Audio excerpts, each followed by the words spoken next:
Pues ya estaba, ¿no? Ah, ok, estaba chiquita, excelente. ¿Qué les parece si oramos? Vamos a orar y vamos a pedirle que Dios nos hable en esta mañana. Dios habla a quien quiere oírle, ¿no?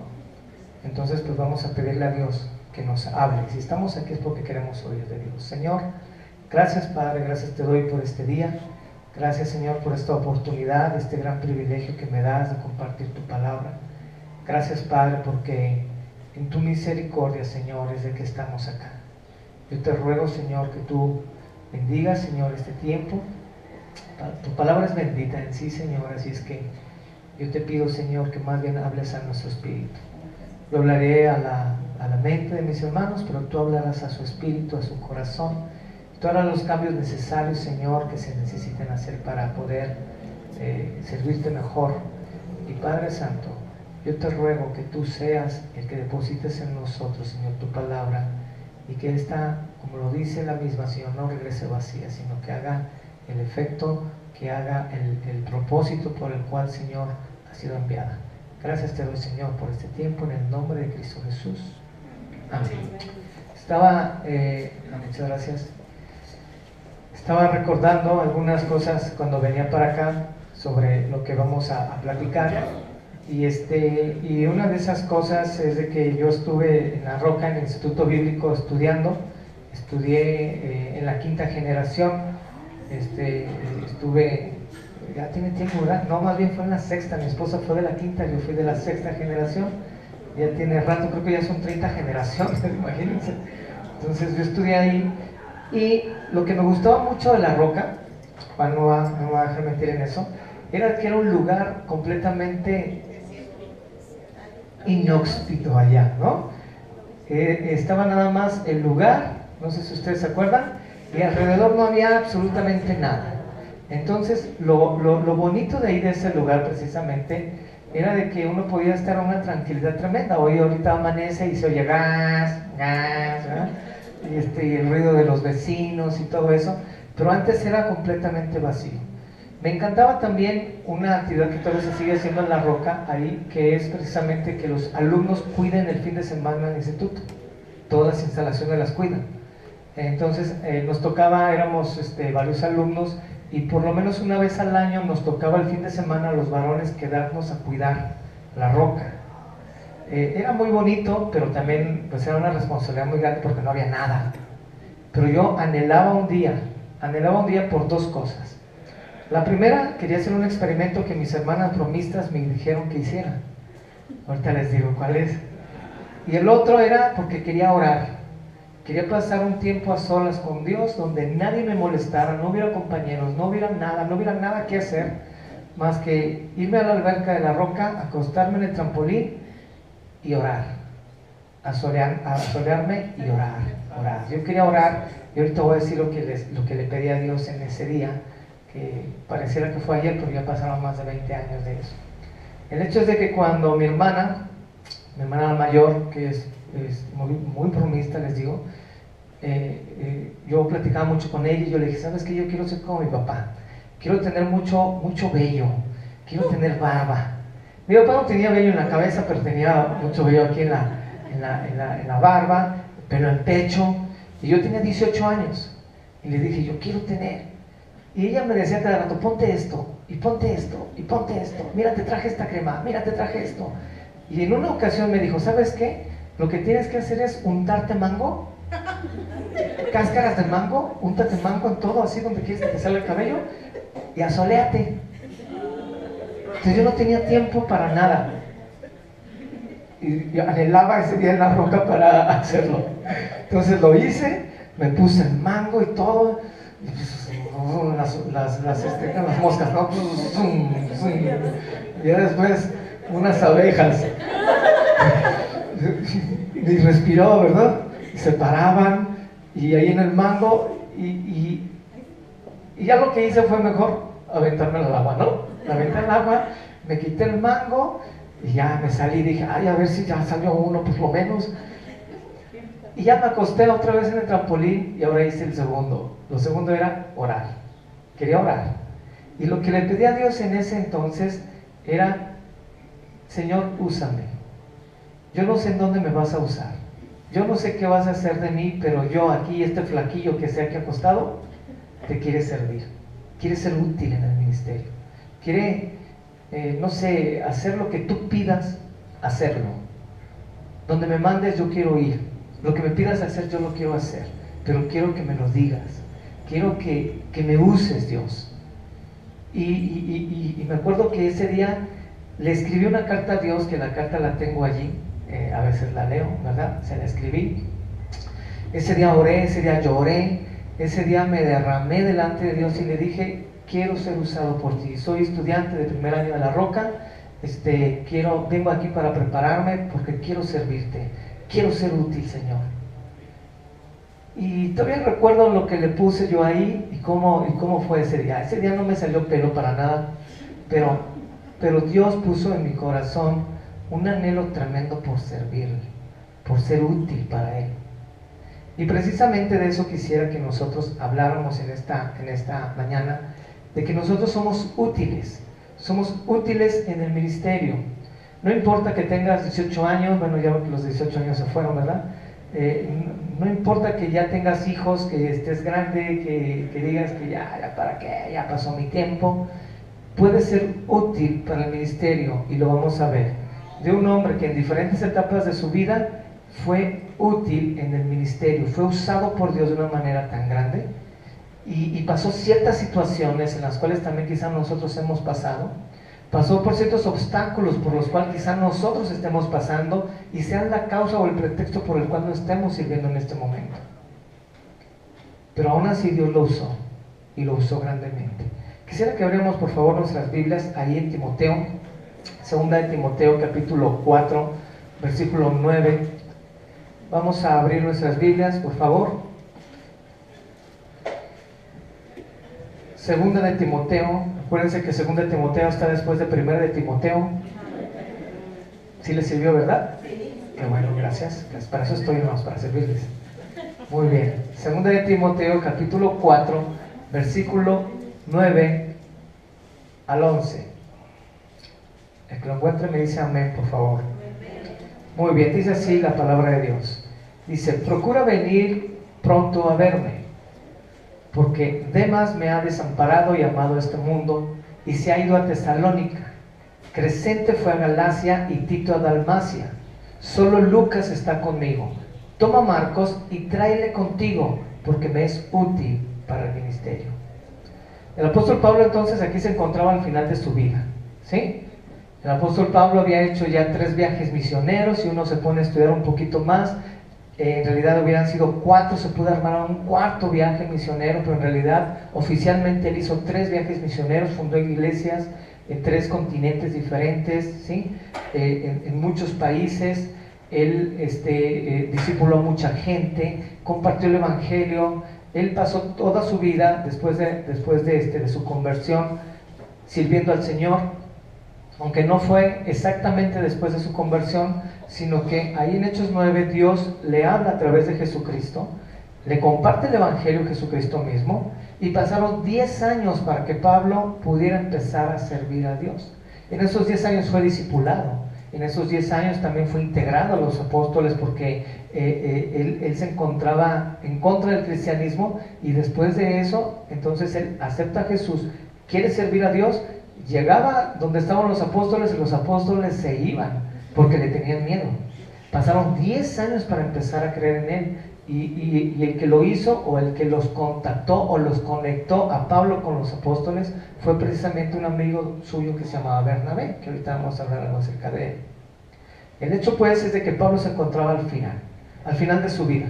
Siempre al final de la vida, al final de lo que uno lo que uno dice al final de sus días, son como las palabras que resumen todo, es como lo más importante de algo, ¿no?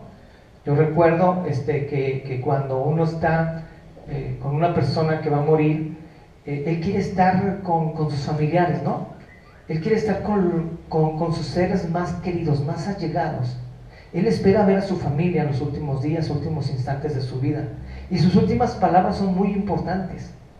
Pablo se encontraba así, porque Pablo se encontraba ya encarcelado, sentenciado y a punto de ser ejecutado. Era inminente.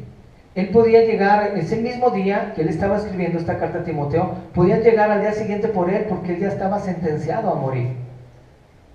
Eran sus últimas palabras. Él quería tener a su lado a sus seres más queridos. Y él entonces hace como un recuento, ¿no? Le dice, mira, yo quiero que vengas pronto, procura venir pronto. Ahí en el versículo 21 dice que por favor que vengas antes del invierno. ¿Por qué? Porque en la temporada de invierno se acababa la actividad marítima y también era muy complicado viajar a donde Pablo estaba. Entonces por eso dice, procura venir antes del invierno.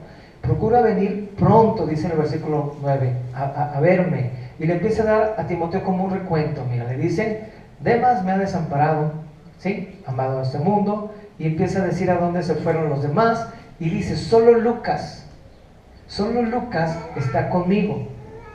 Y después le dice, trae contigo a Marcos, tómalo y tráelo contigo porque me es útil para el ministerio. Esas eran las personas que estaban con él. Le escribía a su hijo amado que era Timoteo y pedía que estuviera la gente más especial con él en sus últimos días, entre ellos era Marcos. Hay algunos unos personajes que tenemos aquí que quisiera redundar un poquito más en ellos precisamente, que es precisamente Lucas y que es precisamente también Marcos. Ahora, ¿quién era Lucas? Encontramos a Lucas por primera vez ahí en Hechos capítulo 16 versículo 10. Fue un punto en el cual Lucas se unió al grupo misionero de Pablo, ¿sí? Ahí en ese pasaje es donde Lucas, que fue el autor precisamente del Evangelio de Lucas y del libro de los Hechos, es donde él se integra al equipo misionero del apóstol Pablo, Lucas. Lucas también, en Colosenses 4:14 y Filemón 24 se menciona a Lucas y Demas en el equipo de ministerio de Pablo. Es donde hacen las salutaciones y le dicen, hermanos, les saluda, aquí está conmigo Demas, y está Lucas, y está Marcos, y les mandan muchos saludos, ¿verdad? Las salutaciones finales. O sea, ahí se menciona también a Lucas en el equipo de ministerio de Pablo. Pero aquí el contraste es claro. Demas fue infiel, ¿no? Tanto que Lucas sí fue fiel a Cristo y a Pablo y estuvo hasta sus últimos días. Porque en el pasaje que leímos decía que Demas me ha desamparado, amando este mundo. ¿Algún testimonio? ¿No? Y dice, y Lucas ha apagado su teléfono celular. Lucas ha apagado su teléfono celular y está conmigo, eres de los fieles, ¿no? Muy bien, ahora, ¿quién era Marcos? ¿Sí? Marcos es interesante y vamos a redondar un poquito más en quién era Marcos. Juan era su nombre real, ¿sí? Juan. Y Marcos era su sobrenombre, su apodo, ¿ok? Su madre era una de las Marías, tenía una casa en Jerusalén donde se reunían los cristianos, la iglesia primitiva, y tenía una situación económica buena. Marcos era sobrino de Bernabé, el que les mencioné hace ratito, ¿sí? Acompañó a su tío Bernabé y a Pablo a Jerusalén, a Antioquía, cuando se funda la iglesia en Antioquía, y después en el primer viaje misionero él se integra al trabajo, Marcos junto con Bernabé y con Pablo, y salen a fundar iglesias en Asia y en Europa y ahí en Medio Oriente, ¿sí? Ahora, Juan Marcos fue entonces el que escribió el Evangelio de Marcos, ¿sí? Es el primer evangelio que se escribió. También se le conoce como el intérprete de Pedro porque Marcos sabía 3 idiomas, que era griego, hebreo y arameo. Colaborador del apóstol Pablo, un hombre que a pesar, como decía ahorita, de las circunstancias adversas que le sucedieron, siempre estuvo ahí e hizo grandes cosas para Dios. Siempre. Aunque no figuraba entre los primeros, y ahorita vamos a ver por qué. Aunque no estaba en la lista, en la mejor lista, en el top 10 de los pastores, él estaba ahí siendo constante, hasta el final de sus días. Pero él tuvo muchos tropiezos. ¿Cuáles fueron esos tropiezos? A este hombre le encantaba viajar con su tío Bernabé, con Pablo, ayudándoles a fundar iglesias. Vio y trabajó también en la primera iglesia cristiana que fue fuera de Jerusalén, que fue la de Antioquía, que es una iglesia tremendo, ¿verdad? y ahí trabajó también con él. Él estuvo presente precisamente en Hechos capítulo 13, cuando el Espíritu Santo dice a la iglesia de Antioquía que le separen a Pablo y a Bernabé, porque los va a enviar a un viaje misionero. Él estuvo presente ahí. Yo creo que él fue uno de los que impuso las manos y después se integró al viaje. Dice también aquí la palabra, si nosotros vamos poquito a ver ahí en Marcos precisamente, vamos a buscar por favor Marcos capítulo 14, Marcos capítulo 14, versículo 51. Vamos a ver una historia precisamente que le sucedió a este personaje, a Marcos, en una situación en la cual él, como les digo, siempre estuvo ahí. No figuró entre los mejores, pero siempre estuvo ahí sirviendo. No fue reconocido como un apóstol, pero siempre estuvo sirviendo al Señor. Dice ahí en Marcos capítulo 14, versículo 51 y versículo 52, pero cierto joven le seguía, cubierto el cuerpo con una sábana, y le prendieron, mas él, dejando la sábana, huyó desnudo. Esta situación vergonzosa le pasó a él, a Marcos, ¿sí? ¿Qué dicen los historiadores de esto? Lo que dicen los historiadores es de que en aquel entonces, en la cultura hebrea, judía, ellos no dormían como nosotros dormimos en la actualidad. La manera como ellos dormían era quitarse la ropa, desnudarse por completo, ponerse una sábana y acostarse, y dormían como si fueran tacos, como tacos acostados ahí también. Y era la manera como se dormían. Entonces cuenta el historiador esto. No está en la Biblia esto, hermano. No vayan a decir, ay, ¿qué pasa que está? Por favor, no lo puede decir. No. Es parte de la historia, ¿sí? Dicen que Juan Marcos era uno de los hijos era un hijo de las Marías que estaba con Jesús. Su papá tenía una posición económica muy fuerte. Su casa servía como una célula de reunión, y su casa sirvió precisamente como la casa anfitriona de la última cena. Entonces llegaban ahí a la casa los apóstoles a preparar el lugar para la cena, y lo más seguro es que Juan Marcos salió y los recibió y les ayudó a poner la mesa, les ayudó a poner los manteles, les ayudó a poner el pan, el vino. Quizá él tomó la foto de la última cena. No sé, que no había cámaras, ¿verdad?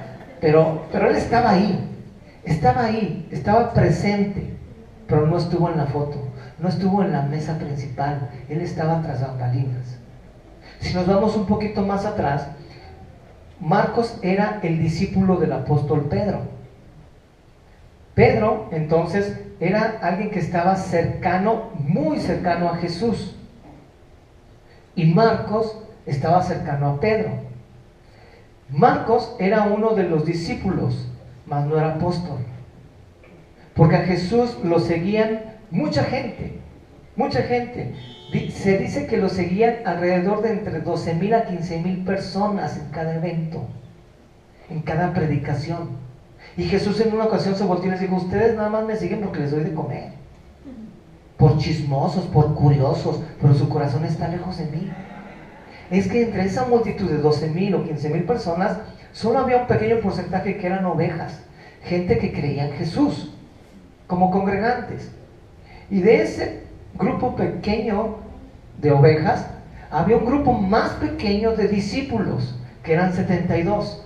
Y esos discípulos son a los que Jesús les elevó el nivel de compromiso y dijo, todos estos me siguen nada más por algo, pero quieren en realidad ser mis discípulos, tienen que hacer 3 cosas. Negarse a sí mismos, tomar su cruz, estar dispuestos a tomar su cruz cada día y seguirme. Todas las relaciones personales tienen que estar por abajo de mí, dijo Jesús. Sus hermanos, sus papás, sus tíos, sus hijos, todos. Yo en primer lugar que ellos. Si no, no son dignos de ser mis discípulos, decía Jesús. Y el tercero, todas las posesiones materiales. Las posesiones materiales tienen que estar por debajo. Yo tengo que estar arriba de sus posiciones materiales. El que esté dispuesto a hacer esas tres cosas es digno de ser llamado mi discípulo. Marcos era uno de ellos. Y ahí estaba. Y dice ahí mismo en Marcos, pero un poquito más atrás, ahí en el capítulo 3 del versículo 13 de Marcos, está hablando precisamente de un evento. Dice 3:13, después subió al monte y llamó así al que él quiso y vinieron a él. Ese evento precisamente es donde está Jesús orando, dice otro pasaje paralelo en otro evangelio, dice que está Jesús orando toda la noche oró para que le fuera mostrado quién de esos 72 iba a tomar solamente 12 para que fueran sus apóstoles. Y hay una escena, una película, me encanta una película donde sale un Jesús sonriente, ¿no? El Jesús que yo me imagino que era un Jesús buena onda acá, tranquilo, sonriente, bromista, ¿no? Y dice, y cuando yo recuerdo esa escena, está el Señor Jesús orando y después se levantan temprano y todos se empujan y dicen, sale, ya va a venir la selección. Ya, sale, ya van a salir los 12, van a salir, Jesús va a escoger a su gente, a sus apóstoles. Entonces se levantan todos y se empiezan acá a acicalar y todo acá. Y llega Jesús, sube al monte y Jesús llega sonriente. Y dice, ¿qué onda, mis chavos? Vénganse, voy a apartar a algunos porque son los que van a ser los apóstoles. Sale y empieza a agarrar a uno y agarra a Mateo, y luego agarra a otro, y luego agarra a otro, ¿verdad? Y luego agarra a Pedro. Y me imagino que a un lado de Pedro estaba Marcos. Y quizás estaba sonriente Marcos, ¿verdad? ¿Me va a escoger? ¿Me va a escoger? No, pues yo sí, ¿cómo no? Escoge entonces a Pedro, se pasa y no lo escogió a él. Pero aún así él siguió sirviendo a Dios. Aunque no figuraba entre los primeros, siguió sirviendo a Dios. Más adelante entonces, el apóstol Pedro se especializó tanto que en Hechos 2 vemos a un apóstol Pedro que sorprendía, que decían los que sabían y los letrados llegaban y decían, ¿quién es este cuate? Es un pescador que ni sabía leer. Y vean nomás, ahorita está predicando. Predicaba y se convertían 3,000. Volvió a predicar y se convirtieron 5,000. Y era un iglesión. Entonces, el trabajo de Marcos era traducirle, escribirle, ser el secretario personal de Pedro. Y ya vemos en un Hechos capítulo 2 que Juan Marcos ya no era tan necesario tampoco para Pedro. Ya no podía ser su sombra. Pedro ya estaba capacitado. Entonces, lo que hace Marcos se le pega a su tío Bernabé.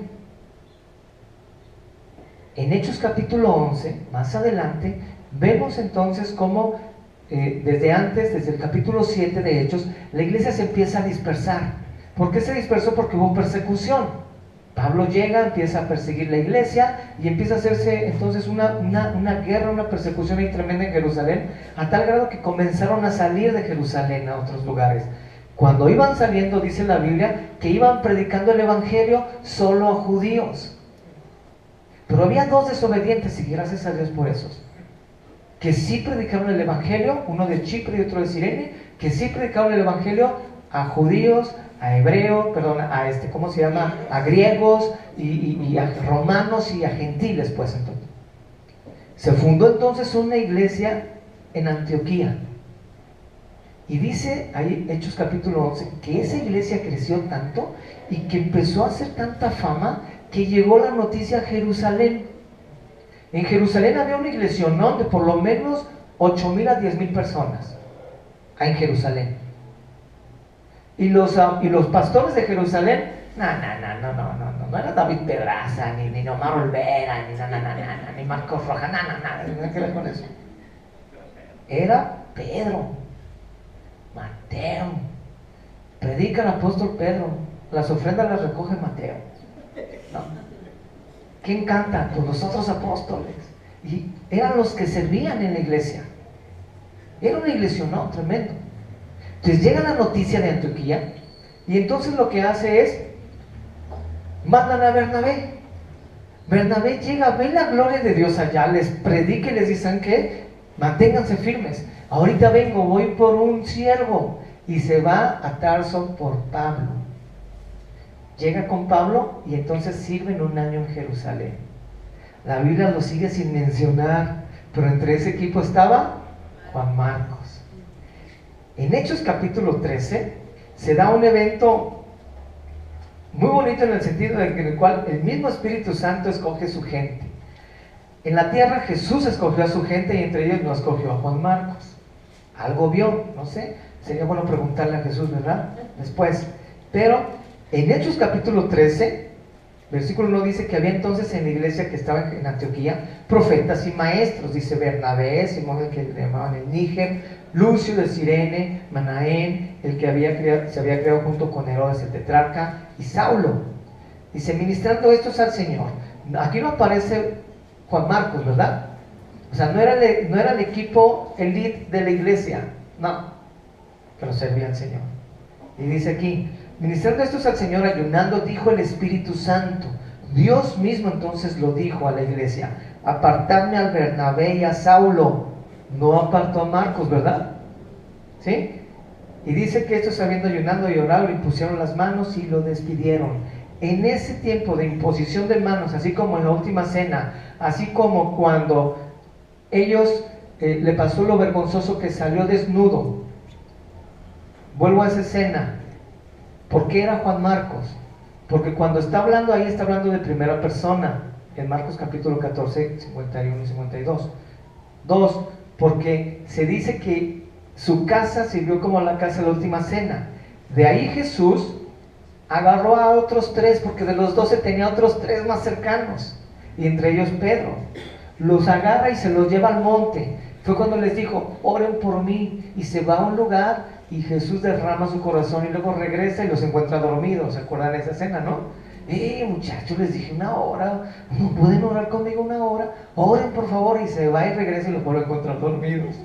El hecho pues es de que después de eso llega una multitud, una turba, y comienzan entonces a buscar a Jesús, entre ellos Judas, y entregan a Jesús. En la última cena, ahí está Juan Marcos, está viendo a los apóstoles, quizá les servía, les acercaba más pan, está con ellos. Y Jesús empieza a decir: uno de ustedes me va a entregar. Y ellos comienzan a decir: Señor, ¿seré yo? ¿Seré yo? El que tiene la mano en mi plato. Y Judas la saca, ¿verdad? Él vio la cena, él sabía que lo iban a entregar, él sabía más o menos quién, pero no sabía cuándo. Él estaba entonces envuelto como taco en su casa, cuando empieza por la calle a escuchar mucho ruido. Se asoma una ventanita y pasa gente por la banqueta, por la calle, y les dice: ¿qué pasó?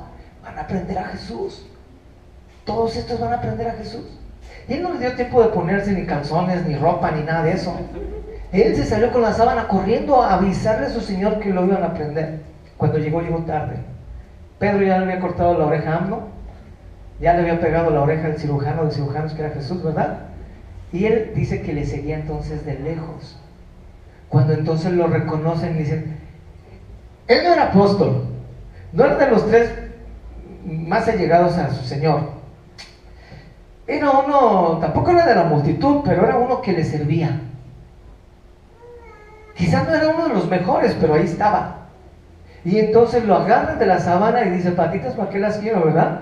Prefiero irme corriendo, aunque pase la vergüenza al desnudo, pero ahí me voy. Fueron uno de los muchos tropiezos que tuvo. ¿Qué tropiezos tuvo? Que como que no creían en él. Como que era, no sé, podemos decir como ignorado, pareciera, ¿no? Como que llegaba a un punto, pero tenía un límite y ya no iba a más. Como que el Señor Jesús lo veía, pero pues qué bueno, eres mi discípulo, pero no vas a ser uno de mis apóstoles. Y después de eso, entonces, cuando se va a Antioquía, dice: pues por lo menos quiero estar en el equipo de servicio de Antioquía. Sí estuvo sirviendo, pero no fue digno de ser puesto en el equipo de servicio de Antioquía. Cuando el Espíritu Santo dice: mándenme a estos dos, él era el sobrino, la bala estaba cerca, porque uno de los tres más allegados de Jesús era su maestro, Pedro, y uno de los más allegados de Pablo era Bernabé, era su tío. La bala estaba cerca, pero no le llegaba a él. Después de eso, en el versículo 13 mismo de Hechos, dice que habiendo zarpado de Pafos, ¿sí?, Pablo y sus compañeros arribaron a Perge de Panfilia. Pero Juan, ¿quién era Juan? Marcos. Pero Juan, apartándose de ellos, volvió a Jerusalén. Él estaba en el primer viaje misionero.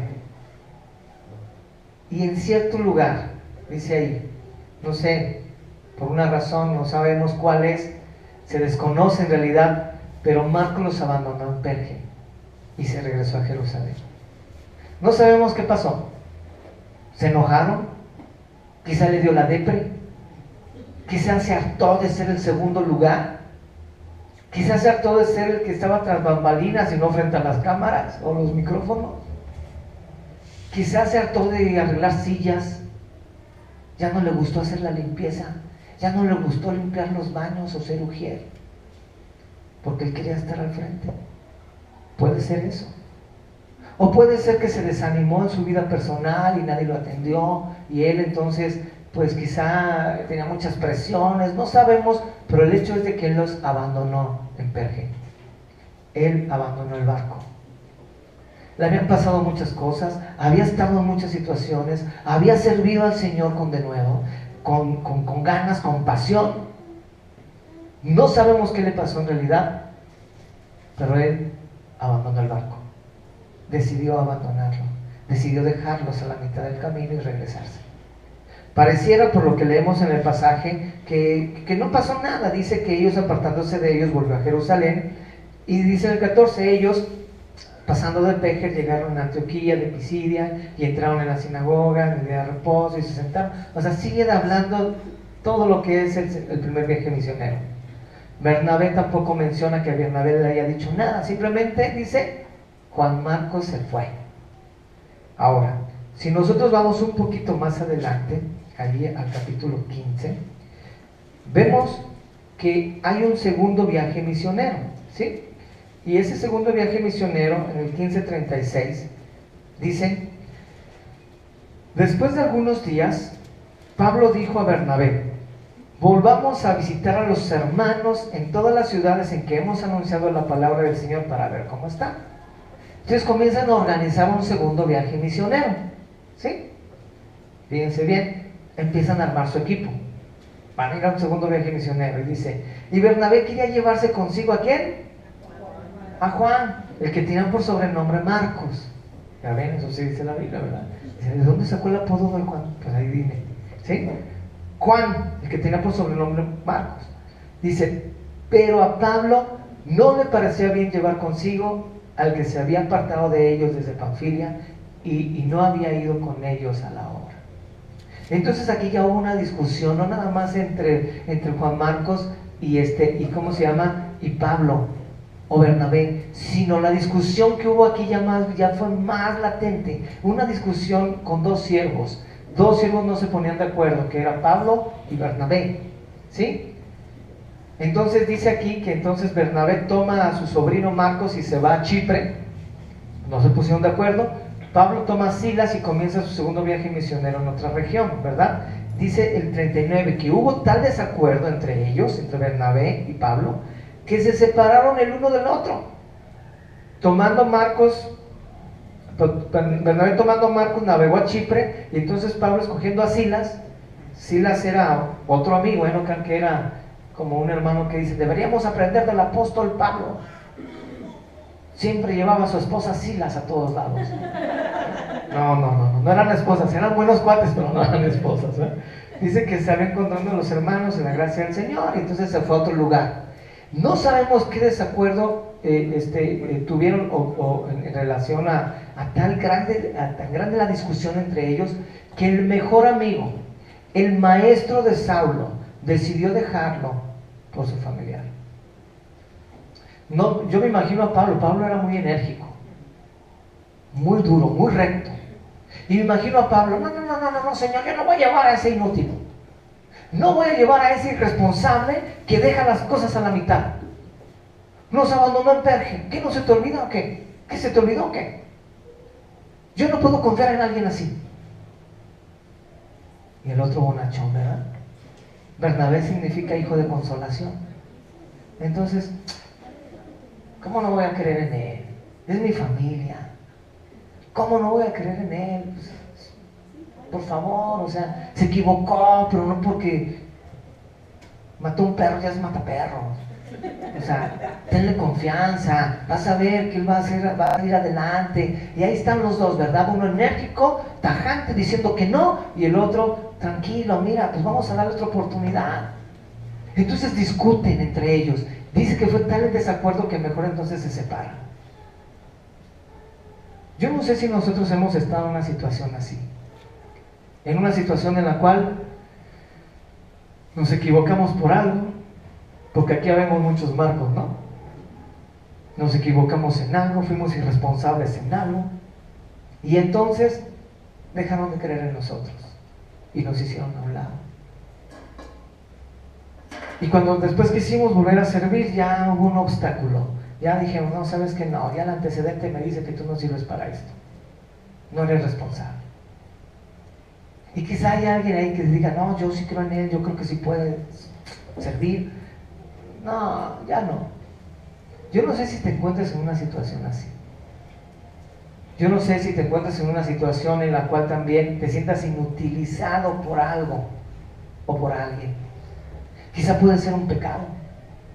Quizá digas, bueno, yo sé que tengo dones, tengo talentos, tengo habilidades. No he figurado al frente como Juan Marcos tampoco lo hizo. No he estado yo siendo un discípulo quizá como Juan Marcos lo hizo en algún tiempo, pero me he equivocado como él se equivocó. Y dentro de esa equivocación quizás es un pecado que todavía estás cargando y por eso no estás sirviendo al Señor.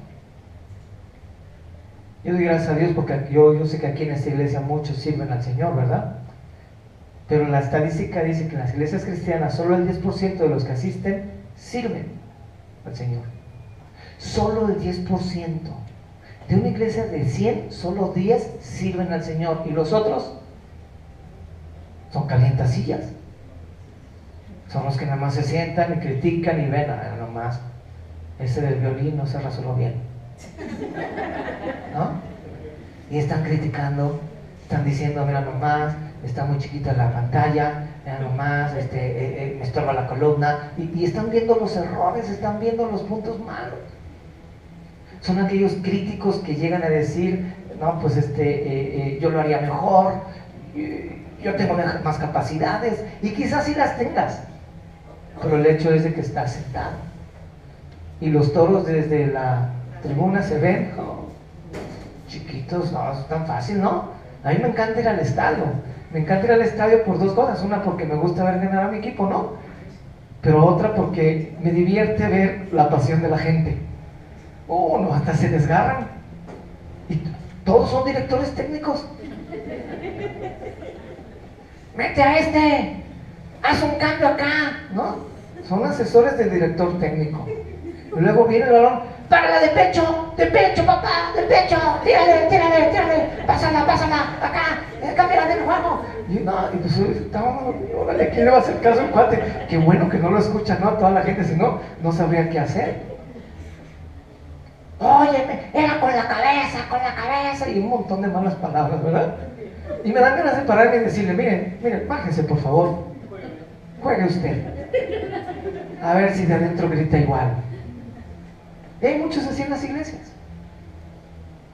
No, pues está mal el sonido, está mal el audio, la organización de la iglesia no es la adecuada, mira nomás los maestros de los niños, mira nomás quién le da clase a los niños, y empezamos a criticar, porque de afuera de las gradas se ve muy bonito. Bájese mejor, póngase su uniforme y póngase a trabajar, y de adentro platicamos. ¿Por qué? Porque quizás servías a Dios, o quizá nunca has servido a Dios, y ha pasado mucho tiempo en tu vida cristiana y nunca has ejercido los dones que Dios te ha dado, porque el Espíritu Santo nos repartió por lo menos un don a cada uno de nosotros. A todos los que estamos aquí, si somos hijos de Dios, tenemos un don, por lo menos uno. Y Claudia dice, sí, yo tengo a don Juan. No, ese es otro don, ¿sí? No, el hecho pues es de que tenemos dones, capacidades, talentos, habilidades que Dios nos dio y pueden ser útiles, porque dice ahí la Biblia que los dones son para la edificación del cuerpo de Cristo, que es la iglesia. Entonces todos los dones y las capacidades que tienes no son para que te enriquezcas, es para que sirvas al Señor y edifiques la iglesia. Y si no lo estás haciendo, dice Dios, que un día te pedirá cuentas. ¿Sabes por qué? Porque a Dios le encanta hacer cuentas. Y un día te va a decir, yo te di esta habilidad y no quisiste hacerlo. Aquí la pregunta entonces que yo quisiera hacer es, ¿cómo te sientes? ¿Cómo te sientes para servir a Dios? ¿Cómo te sientes? Dice ahí en Gálatas, una parte en Gálatas donde dice que, ¿quién te estorbó? Tú corrías bien. ¿Quién te estorbó para no obedecer a la verdad? ¿Quién te estorbó? ¿O qué te estorbó? Me encuentro muchos jóvenes vigorosos sirviendo al Señor y de repente se casan y parece que su casa, en lugar de ser su esposa ayuda idónea, es un ancla idónea. Y se encontraron a su desidonia en lugar de a su ayuda idónea, ¿verdad? Y oye, servías muy bien. ¿Quién te estorbó? Pues ya nada más volteaba, mira, esa me estorbó. Entonces hay que ver que nuestros hijos elijan bien, ¿sí? Que sea cristiana y no cualquier cristiana. Y también hay que prepararlos y prepararlas para que ellos también no sean cualquier cristiano, que no los quieran, porque pues, eres bien carnal, me vas a estorbar. Entonces aquí el hecho es de que nosotros tenemos que entender que si corríamos bien, tenemos que detenernos y entender de dónde, quién nos estorbó, porque yo corría bien. Muchas veces vivimos de los logros pasados, ¿no? Ah, yo hacía esto, yo me subía a los camiones, yo iba acá. La semana pasada llegó a mis manos unas fotos que era cuando yo tenía 17 años. Y estaba bien chistoso, ahorita estoy chistoso, antes estaba más, ¿verdad? Yo tenía un copetón así grandotote. Bueno, en la foto ahí está, ya se me está cayendo el cabello ya, pero tenía un copetón aquí chino, así. Y flaco, flaco, flaco, me decían el palmita. Porque flaco así, el cabezón, ¿verdad? Sí, era el palmita yo. Y era cuando yo estaba en la roca. Y llegó a mí yo era el líder encargado de jóvenes, y estábamos 3 de los muchachos líderes de jóvenes. Y yo tenía un suéter ahí que me acuerdo esa noche, me acuerdo muy bien de ese suéter, porque ese suéter, cuando llegué a esa reunión, era una reunión de líderes de jóvenes, llegué y pues mi copetón y mi suéter acá, y me llegaron a cantar agujetas de color de rosa, César Costa, y me empezaban a decir César Costa, y yo con mi suéter, y ay, pues tenía frío, ¿no? Bueno, total que me senté, y pura carrilla, empezamos a reírnos, comenzamos la reunión a las 7 de la noche. Nos dividimos a los jóvenes de la iglesia y empezamos a orar por cada uno, sus familias, sus necesidades, cada uno. Y después comenzamos a planear. Planeamos todo un año de actividades de jóvenes. Y recuerdo que en esa vez también, aparte de cenar y planear, estuvimos orando, cantando. Éramos solo 3 jóvenes, 3 líderes. Y lo chistoso fue que cuando ya nosotros nos dimos cuenta, estábamos hincados, haciendo una ruedita, tomados de las manos los 3, orando, cuando de repente se oye una puerta atrás de nosotros. Era la mamá del muchacho que nos estaba prestando la casa para tener esa reunión. Y sale y dice, muchachos, ¿no durmieron? Y volteamos y, ¿qué hora son? Son las 7 de la mañana. Toda la noche nos la pasamos y no nos dimos cuenta, orando, cantando, planeando, volviendo a orar, volviendo a reír, volviendo a estar otra vez y seguir planeando y todo. Hasta las 7 terminamos, estábamos orando para terminar, pero no habíamos visto el reloj. Nos sentó en una banquita la hermana y dice, déjenme tomarle unas fotos porque se ven bien chistosos. Nos tomó la foto, no, yo me hubiera gustado ponerla aquí. Así estoy yo, así con mi copete así de lado, cara de crudo, con mi suétercito de César Costa. A un lado está el otro muchacho, Luis Floriano, algunos lo conocen, ahorita es pastor en Tracy, California, en la iglesia, ¿cómo se llama? Latina, allá en California, ¿no? Y estaba otro, que no les puedo mencionar su nombre porque ni lo conocen. Cuando yo vi la foto me dio mucho gusto verla. Y dije, servíamos al Señor juntos. Teníamos 17 años. Éramos vigorosos, queríamos servir al Señor. Y pude ver y comparar. No son buenas las comparaciones, pero pude comparar y decir, bueno, gracias a Dios, Dios ha usado a Luis. Dios, en su misericordia, me ha usado a mí. Y el otro, me dio tristeza ver al otro. Porque el otro era muy, muy, muy vigoroso en la obra de Dios. Y ahorita es el Demas, es el que está en el mundo. ¿Cómo quieres estar? Si te toman una foto de antes, puedes decir, mis logros pasados, pero ¿cómo estás ahora? ¿Cómo te sientes para servir al Señor?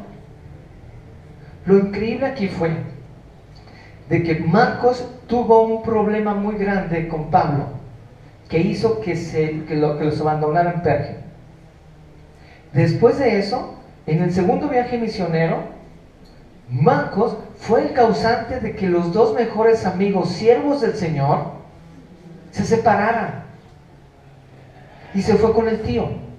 No pasaron, pero tuvieron que pasar más de 10 años, hasta cuando ahí en Filemón capítulo 24, dice, hermanos, está Pablo escribiendo desde la cárcel, ¿sí? Y dice, hermanos, les manda saludos, le dice a Filemón, les manda saludos, y a Filemón dice, te manda saludos precisamente Demas, Lucas y Marcos. No sabemos cómo regresó, si regresó y ofreció una disculpa, si regresó y empezó a servir, no sabemos qué platicó Pablo y él para volverlo a insertar en el equipo de servicio. Pero ahí, y en Colosenses, también se menciona ya a Marcos en el equipo de servicio. Vemos ya después, ahí en Timoteo, en 2 Timoteo, las últimas palabras de Pablo, cuando dice, toma a Marcos y tráele contigo porque me es útil para el ministerio. No importa el problema que haya habido, no importa la situación tan difícil, no importa que haya sido causante de que mi mejor amigo se haya apartado de mí, pero hoy quiero estar contigo en mis últimos días. Tú eres una de las personas más importantes de mi vida. ¿Por qué? Porque quiero que vengas conmigo en mis últimos días. No eres útil en el ministerio. Los que saben de esto, esta palabra útil en el ministerio quiere decir que Pablo estaba a punto de ser muerto. Sabía que Pablo iba a morir y dijo, a alguien le tengo que dejar el ministerio que tengo. ¿Saben en quién pensó? En ese irresponsable que los abandonó en Perge. En ese cuate que hizo que su mejor amigo se fuera.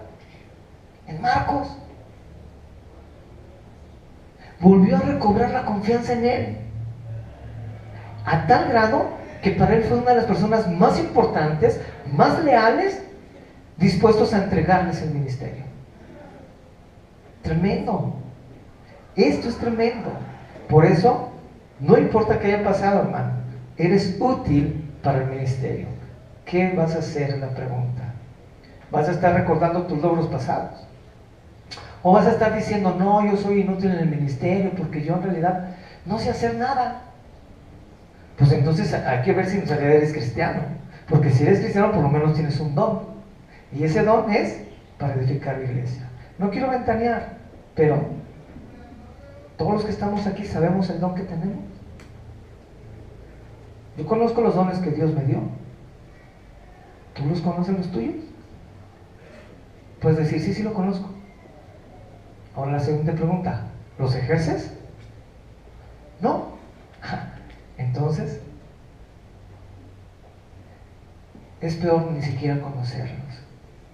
Porque ni siquiera entonces sabes qué puedes hacer por Dios. Entonces tendríamos que hacer algo, porque somos útiles todos los que estamos aquí en el ministerio.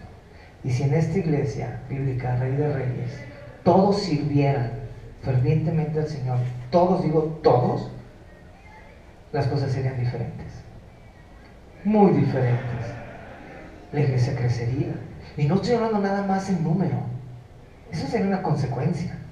sino en calidad de cristianos delante de Dios. Seremos diferentes padres, diferentes madres, diferentes hijos, diferentes ciudadanos. Seremos la sal y la luz que Dios nos pide que seamos en esta tierra. ¿Qué vamos a hacer? Eres útil, pero muy útil en el ministerio. Lo que yo recomiendo que hagamos sería poderle pedir perdón a Dios si es que dejamos de servirle. Si es que antes le servíamos en algo y hemos dejado de servirle. Y poder ver, quizá fue una situación con algún pastor, algún líder, algún hermano, alguna situación en la cual nos incomodamos y mejor nos hicimos a un lado y dijimos, pues sí voy a asistir, pero ya no voy a servir. Si fue algo así, puede ser útil para el ministerio. Tienes que resarcir el daño si es que hiciste y ofrecer una disculpa y volver a servir. Si nunca has servido al Señor, entonces tienes que empezar a ver que tienes dones, capacidades y empezar a servir. La mejor manera de aprender a servir es sirviendo. La mejor manera de aprender cuál es tu don es sirviendo. Y vas a saber en dónde Dios te va a usar. Preguntándole a los demás, oye, ¿tú qué me conoces? Y una vez le preguntó a un pastor eso. Le dije, oye, ¿tú qué me conoces? Dime cuál don tengo. Y lo peor fue que me volteó y me dijo, ay, la verdad no sé. Déjame orar y yo te digo. Y estoy esperando que me diga, ¿verdad? Jamás me dijo. O sea, yo tuve que investigar por otras cosas, ¿no? Por otros lados. Pero la gente que te ama, la gente que te conoce, dile, ¿qué don crees que yo tengo? Y te vas a sorprender. Vas a hacer cosas que jamás pensaste hacer por el poder de Dios. Y aquellos que están sirviendo, dice la Biblia que maldito el que hiciera indolentemente la obra del Señor.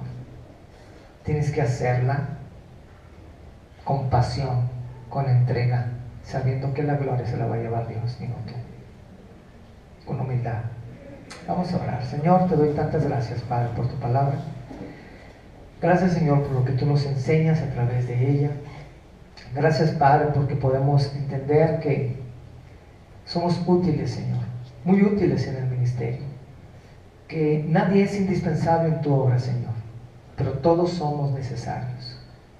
Que tu obra va a seguir con nosotros y nosotros o a pesar de nosotros, Señor. Pero Padre Santo, nosotros somos los beneficiados al servirte. No estamos ayudando a alguien, sino nos estamos ayudando a nosotros mismos. Es por eso, Señor, que yo te pido que podamos ser responsables. Que podamos ser humildes, Señor, al poder ir y arreglar cuentas si es que ese es el obstáculo, Señor, por el cual nos te sirvamos. Y que si es algún pecado, Señor, podemos afianzarnos a tus promesas. Tu promesa en tu palabra dice que el que encubre su pecado no prosperará, mas el que lo confiesa, y tú dices, si se aparta, se arrepiente y se aparta, alcanzará misericordia. Ayúdanos a confesar nuestros pecados, Padre. Que si ese es el obstáculo por el cual no te servimos, Señor, que decidamos dejar el pecado y poderte servir, Señor, de una manera íntegra. Padre, si fue alguna situación, algún malentendido, alguna discusión, yo te ruego, Padre, que podamos arreglar esa situación. Quizá ese problema fue con una persona que ni siquiera ya está aquí y solamente nos inutilizó, nos hizo un mal. Ayúdanos, Señor, a volver a integrarnos, a servirte y a hacerlo con amor y con temblor. Y los que ya sirven, Señor, en esta congregación, gracias por sus vidas. Yo te ruego en el nombre de Jesús que ellos puedan seguir, Señor, en tus fuerzas trabajando y no en las de ellos. Que lo hagan también, Señor, con amor, con pasión. Que, Padre, siempre estén descansando en ti y que no lo hagan en sus fuerzas, porque si no se agotarán. Gracias, Padre. Gracias por esta iglesia. Gracias, Señor, porque a pesar de las circunstancias difíciles que muchas veces han pasado, Señor, están firmes, fieles, creciendo, Señor, en tus caminos. Bendice, Señor, al pastor, a su esposa, a los líderes, Señor, de esta iglesia, a los directivos, Padre. Bendícelos, Padre. Yo te ruego que tú hagas de esta iglesia una iglesia que te honre, que te glorifique, Señor, con todo su corazón. Gracias, Padre, en nombre de Jesús. Amén. Amén.